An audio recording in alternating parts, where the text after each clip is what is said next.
Hello, Sir Michael. Redmond Toys Raymond here. So, ito sir, unboxing and testing natin sir yung unit na order nyo.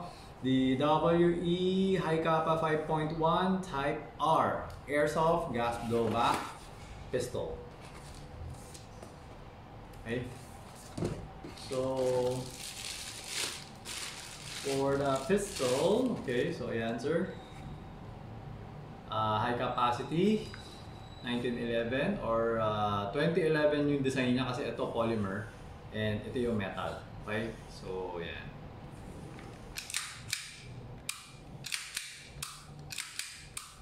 Okay? Right.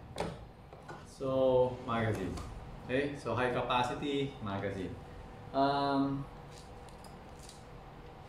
Higpitan muna natin, no?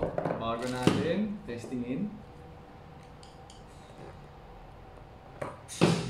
Para hindi na siya luluwag. Ayan. Iwas future singaw. Okay, ayan. So, nagpitan ko na. Lagyan natin ng konting bala. So, 2, 4, 6. Okay, 6. Tapos, lagyan natin ng gas. Ayan. Right? So, buksan natin ang chronograph.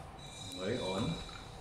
Ayan, sir. Always remember to keep your trigger finger out. Mabilis na naman ipasok yan. Ayan, o. Baka na. Ayan.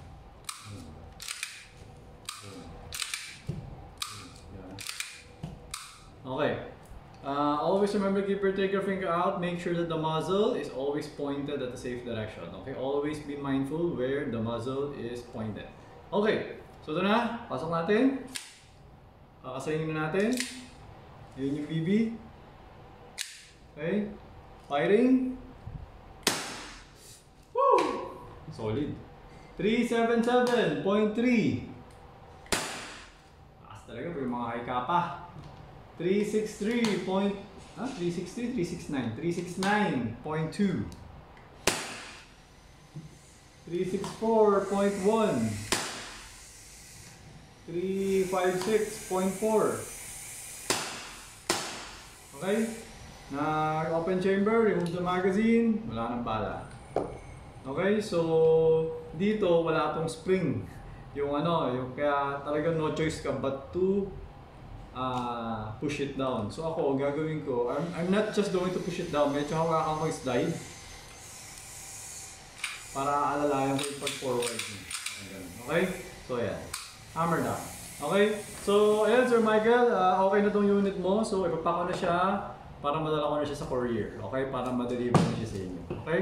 So, ayun sir, thank you for your order. Until next transaction po, always remember to stay safe, stay great.